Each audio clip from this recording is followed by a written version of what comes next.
Seja muito bem-vindo ao canal Apologia com P, que é o pastor Paulo Sérgio Batista. Estamos discutindo nesse vídeo, que é o segundo vídeo da nossa série, Fé na Ciência? Essa é a grande pergunta. Será que a ciência é algo que nós devemos depositar fé, como temos visto muitas pessoas depositando fé cega na ciência? E eu quero discutir isso à luz da história da ciência, para que nós tenhamos argumentos que sejam argumentos racionais, argumentos históricos, que possam ajudar você a dialogar sobre essa questão.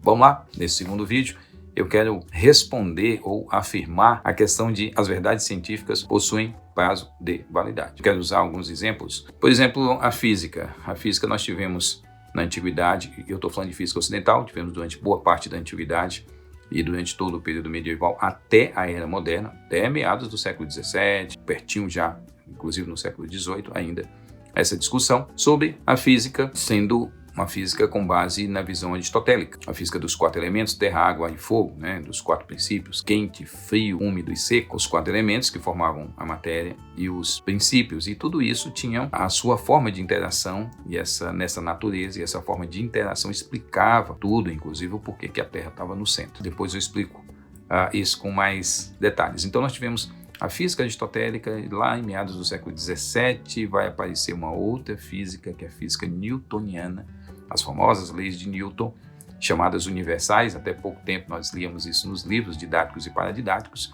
e depois nós passamos a ver não mais o uso de leis universais de Newton, passamos a ver o surgimento da física quântica no começo do século XX, e o surgimento da física quântica demonstram a limitação das leis de Newton para aquilo, eu vou usar agora a linguagem lá da antiguidade, do microcosmos, como eles usavam, a constituição das partículas, o que acontece com elas no nível subatômico. Então, já não dá mais para chamar Newton de lei universal. Se usa Newton por macro, se usa Einstein por micro. Nós tivemos a mudança. Física aristotélica, primeiro, depois física newtoniana, depois a física quântica com Einstein. A física mudou conceitos fundamentais e essenciais sobre a natureza no mundo no qual nós vivemos. Aí nós tivemos também, tem uma outra ciência interessantíssima para nós pensarmos também, a química, que também seguiu aquilo que a física dizia, ou o conceito físico que regeu a física da época, que era também o conceito dos quatro elementos, com quatro princípios. Já no século XVI, aí nós vamos ver Paracelso falar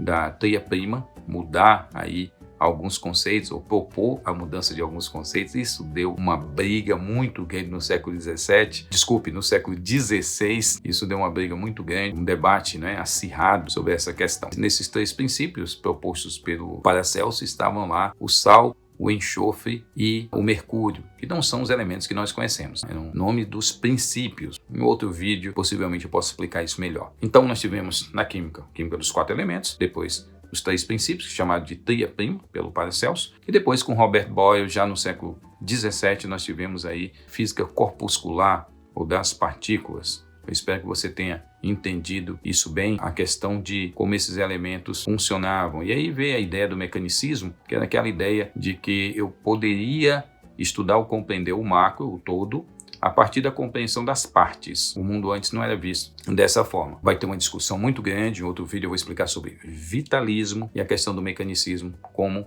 essa visão científica mudou a chave de um ponto para outro. Na astronomia, que também é um exemplo legal, falei de física, falei de química, e agora a astronomia. Nós tivemos na antiguidade a ideia do geocentrismo, que era uma ideia básica, julgamos o mundo a partir do nosso local geográfico, a partir da nossa visão. Então, todos os mapas da antiguidade se viam como centro do mundo. E a ideia do centro do mundo, e eu estou nesse planeta, então aqui é o centro do universo. Então, essa é uma questão autoevidente na antiguidade. Essa astronomia, que é uma astronomia geocêntrica a princípio. Depois, já, período de Aristarco de Samos, terceiro século antes de Cristo, nós vamos ver ali já uma visão heliocêntrica. Ele já vai falar do heliocentrismo, que o Sol é que está no centro e não a Terra.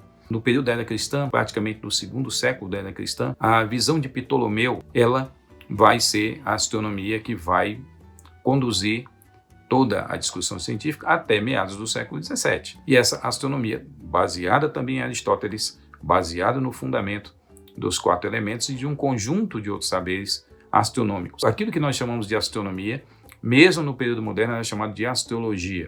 Outro dia eu paro um pouquinho para explicar isso para vocês. Então, quando Galileu Galilei, né, e antes de Galileu Galilei, Nicolau Copérnico, quando eles surgem propondo que não é a Terra o centro, mas o Sol como centro, quando eles trazem essa visão, eles não estão criando nada novo. Nicolau Copérnico leu Aristarco de Samos, que viveu 3 séculos antes de Cristo. Então, essa é a ideia, uma restauração de algo que já tinha sido ensinado lá atrás. Então, nós tivemos o geocentrismo, depois tivemos o heliocentrismo com Aristarco de Samos, depois o geocentrismo de novo com Ptolomeu e depois o heliocentrismo com Copérnico e Galileu Galilei. E hoje tudo está em movimento. Olha como as coisas mudam, a nossa concepção de ciência, né? A nossa concepção do mundo ao nosso redor. Como verdades científicas possuem prazo de validade. Pense bem sobre isso.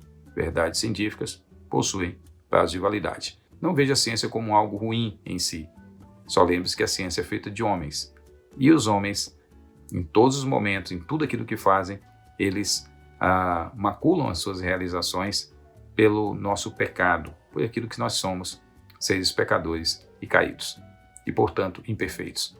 Que Deus nos abençoe e lembre-se sempre, a ciência não é uma visão descritiva da natureza, mas interpretativa dela. Dei alguns exemplos para vocês. Qual o próximo passo? Não temos certeza. Quais novas físicas surgirão? Químicas? Astronomias? Dá para ter fé na ciência? Tome cuidado. Deposite fé em Deus. E estude, analise e pesquise sobre a ciência, porque ela também é uma dádiva divina. Que Deus nos abençoe, em nome de Jesus.